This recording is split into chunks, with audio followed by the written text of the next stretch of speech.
Maka saling mencintai dikarenakan aku. Saling duduk bercengkrama di antara aku. Maka di sini menjadi pendalilan bahwa ada gayung bersambut. Saling mencintai di antara mereka karena mutajalisina, mutahabina, ismun fa'il ala wazn tafa'ala, dari tahaba, dan dari tajalasa yatajalasu, tazawara yatazawaru, maka ismun fa'ilnya mutazawirina, lil mutazawirina fiyya, maknanya saling berziarah dan saling mencintai. Maka inilah dari faidah hadis dari Mu'adz bin Jabal. Dan hadis ini barakallahu fikum diriwayatkan oleh Imam Malik dan juga Imam Ahmad dari jalan Abu Hazim ibnu Dinar an Abi Idris al-Khawlani dari Mu'adz ibnu Jabal. Maka sanad ini sahih karena Abu Idris al-Khawlani dia adalah A'idullah ibnu Abdillah, seorang mukhadram. Apa itu mukhadram? Mukhadram adalah orang yang hidup di zaman Nabi, namun mungkin karena masih kecil umurnya belum meriwayatkan dari Nabi, sehingga periwayatannya kebanyakan dari para sahabat. Maka ini dia Abu Idris al-Khawlani. Maka Abu Idris al-Khawlani rawi yang thiqah, dan Abu Hazim ibnu Dinar rawi yang thiqah. Maka hadis ini hadis yang sahih. Dan di sana ada lafaz yang lain diriwayatkan oleh Imam Ahmad dengan lafaz huqqat mahabbati atau haqqat mahabbati lil mutazawirina fiyya, haqqat mahabbati lil mutahabbina fiyya. Maka diganti wajabat dengan lafaz haqqat. Lalu bagaimana kedudukan hadis ini sahih? Diriwayatkan oleh Imam Ahmad dari jalan Atha ibnu Abi Rabah, dari jalan Abi Muslim al-Khawlani dari Mu'adz. Di sini awas, Abu Muslim al-Khawlani. Kalau tadi Abu Idris al-Khawlani. Siapa Abu Muslim? Abu Muslim adalah Abdullah ibnu Thawb, dan dia juga al-Mukhadram. Hidup di zaman Nabi, namun karena masih kecil tidak sempat belajar dengan Nabi, maka dia meriwayatkan dari para sahabat. Dan di sini sanadnya sahih kepada Nabi dari Mu'adz ibnu Jabal dengan lafaz haqqat mahabbati lil mutazawirina fiyya. Maknanya kewajiban atasku, kata Allah, untuk mencintai orang ini dikarenakan mencintai karena Allah, menziarahi karena Allah, dan seterusnya. Maka ini faedah yang pertama di dunia bagi mereka orang-orang yang saling mencintai karena Allah. Maka saya harapkan agar di antara kita saling menziarahi, di antara kita saling mencintai.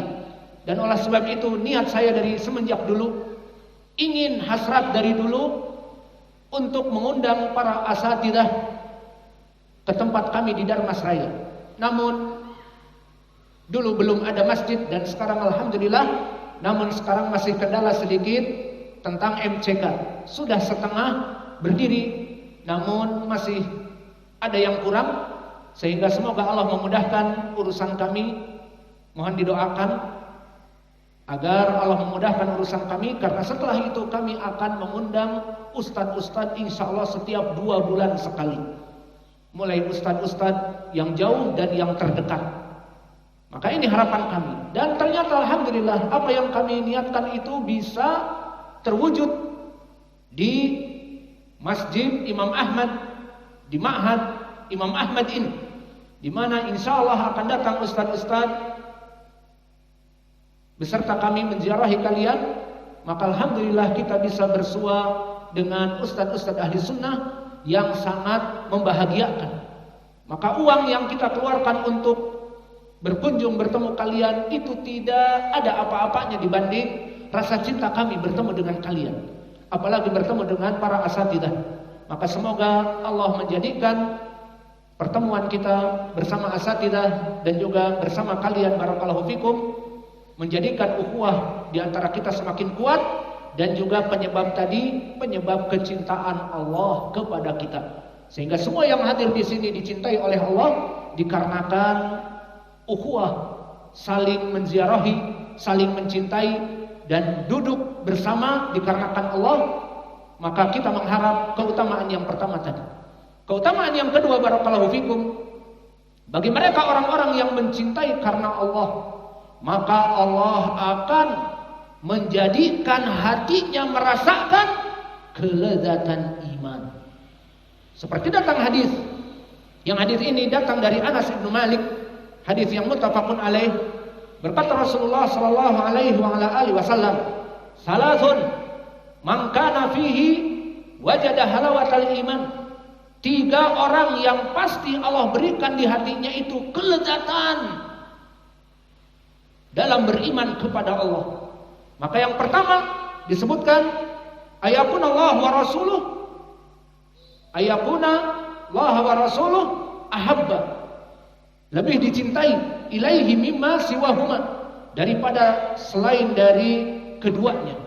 Maka seorang mencintai Allah lebih mendahulukan dari keluarganya, dari anaknya, dari istrinya, itu akan merasakan kelezatan iman. Dan yang kedua, di mana an yuhibbal mar'a la yuhibbuhu illa lillah. Seseorang mencintai saudaranya karena Allah, bukan karena dunia, maka Allah akan menjadikan kelezatan iman. Adapun perkara yang ketiga, maka kita tinggalkan untuk mempersingkat waktu karena sudah adzan. Maka ini menjadi pendalilan yang kedua, keutamaan di dunia. Keutamaan di dunia yang pertama tadi apa? Di saat kita mencintai karena Allah dan menziarahi karena Allah apa? Sebab kecintaan Allah kepada kita. Yang kedua barusan apa? Penyebab terasa nikmatnya halawatal iman. Allah jadikan bagi kita kenikmatan di saat beriman kepada Allah, di saat kita mencintai saudara-saudara kita. Bismillah. Adapun keutamaan yang lain, kita berpindah kepada alamul barzakh. Sebelum alamul akhirah. Apa itu alamul barzakh? Alamul barzakh adalah alam penjeda di antara 2 alam yang berbeda. Alam yang pertama alam dunia, yang mana kita hidup di atasnya ini, dan alam yang kedua alamul barzakh, penjeda, dan alam yang ketiga nanti alamul akhirah, di mana kita akan masuk kepada surga insyaallah, ataupun di sana orang-orang yang masuk kepada api neraka, itulah alamul akhirah. Lalu kenapa dinamakan dengan alamul barzakh? Alamul barzakh adalah alam penjeda dari kedua sesuatu, sesuai dengan ayat Al-Quran, di mana Allah berfirman di dalam surat Ar-Rahman, bainahuma barzakhun la yabghiyan, bahwa Allah menjadikan dari laut yang asin dan laut yang tawar itu barzakh, penjeda, sehingga air laut tidak masuk kepada sungai, kepada air tawar, dan air tawar tidak meluap kepada samudra yang luas. Maka ada di antaranya hajizun ataupun barzakhun. Maka alamul barzakh dinamakan alam penjeda karena dia hajiz, pembatas antara alam dunia dengan alam akhirah. Terutama dirasakan bagi mereka yang sudah meninggal. Adapun kita, karena kita masih di alam dunia, tidak merasakan alamul barzakh. Namun yang sudah meninggal, alamul akhirah belum ada, karena alamul akhirah dibuka setelah the doomsday, the end of the world, ataupun al-haqah, al-waqi'ah, hari kiamat, baru akan ada hari akhirat. Maka bagi mereka yang sudah meninggal dari orang tua kita, kakek kita, nenek kita, maka mereka di alamil barzakh, di antara alam, 2 alam. Alam dunia yang telah dilampaui dengan meninggal dan menunggu alam akhirah. Adapun kita belum masuk ke alamul barzakh, maka kita baru di alam dunia. Maka apa keutamaan seseorang yang mencintai karena Allah di alamil barzakh? Maka perlu diketahui, alamul barzakh adalah masuk kepadanya ayamil mahsyar. Maka di alamul mahsyar manusia dalam keadaan kepanasan. Dan disebutkan di dalam hadis diriwayatkan oleh Imam Muslim dari Miqdad ibn al-Aswad, tudna syamsu ala ru'usil khalaiq bimiqdari mil fayakunun nas ala miqdari a'malihim fil arq faminhum man yakunu ala haqwayh faminhum man yakunu ala rukbatayh faminhum man yakunu ala ka'bih faminhum man yuljimuhul arq iljaman. Maka pada hari itu di mahsyar tunna syamsu ala ru'us al khalaiq bimiqdari mil, diturunkan mentari 1 mil saja. Berapa 1 mil? Siapa yang bisa jawab? Tukang hitung-hitungan, berapa 1 mil? Wah, kebanyakan 125 kilo. 1 kilo 200 meter. Itu 1 mil. Berbeda dengan kilo. Antum 125 kilo jauh. 1 kilo tambah 200 atau 250 meter. 1,2 kilometer. Itu 1 mil. Matahari jaraknya seperti itu.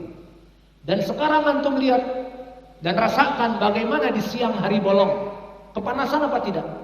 Terutama mereka yang melaksanakan pekerjaan di bawah mentari punggungnya, seperti yang di sawah ataupun yang memanen sawit dan sebagainya, maka merasakan kepanasan. Berapa jarak matahari di dunia? Dulu belajar di ilmu pengetahuan alam berapa? 4 miliar kilometer dan sebagainya. Al-muhim, walau alam, siapa yang pernah mengukur? Katanya 4 miliar meter. Siapa yang pernah mengukur? Itu hanya ucapan saja. Kalau mengukur pun pakai apa? Meteran kita biasanya 6 meter cukup ya. Ini berapa? 1 miliar meter atau kilometer. Al-muhim, pada saat itu di mahsyar mentari hanya diturunkan 1 mil saja. Maka manusia kepanasan. Seluruh manusia banjir keringat, tergantung kepada amal-amal dari keringatnya. Di antara mereka keringatnya mencapai kepada kedua mata kakinya. Di antara mereka keringatnya mencapai kepada betis-betisnya. Di antara mereka keringatnya sampai kepada lutut-lututnya. Bahkan di antara mereka keringatnya sampai kepada pinggang-pinggang mereka. Bal minhum man yuljimuhul arq iljaman, mengisyaratkan Nabi kepada telinganya. Maknanya keringatnya mencapai kepada telinga, sehingga dia berenang-renang atas keringatnya mencari udara. Maka seperti itu keadaan manusia pada saat itu. Namun dari keadaan yang sangat kepanasan, kehausan, dan juga dalam keadaan tenggelam dari keringat karena banjir keringat dan dehydration, maka pada saat itu ada orang-orang yang santai, ada orang-orang yang berbahagia, ada orang-orang yang Allah lindungi. Dan mereka itu datang di hadis muttafaqun alaih dari Abi Hurairah dengan lafaz sab'atun yudhilluhumullah yaumun la dhilla illa dhilluh.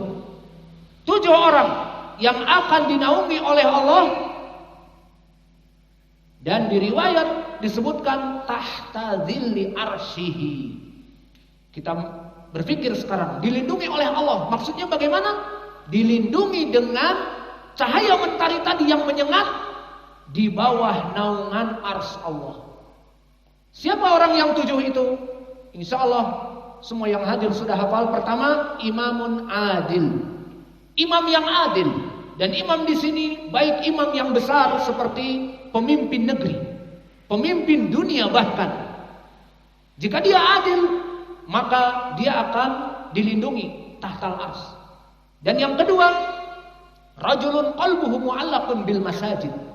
Seseorang yang hatinya itu selalu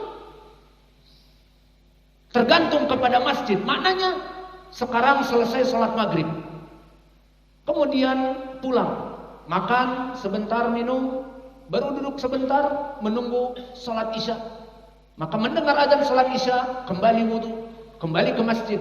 Selesai melaksanakan sholat itu isya, kembali ke rumah bermalam, kemudian jam 5 mendengar adzan yang kedua, bangkit lagi melaksanakan salat berjamaah di masjid Fajar, kemudian terus all the time, terus menerus sampai kita dicabut nyawanya oleh Allah, maka itu yang namanya rajulun qalbuhu mu'allaqun bil masajid.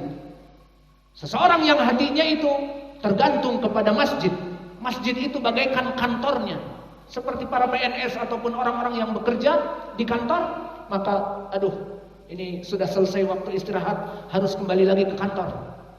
Sekarang jam 7.30, setengah jam lagi harus ditunggu di kantor. Seperti itu. Maka kita mempunyai kantor,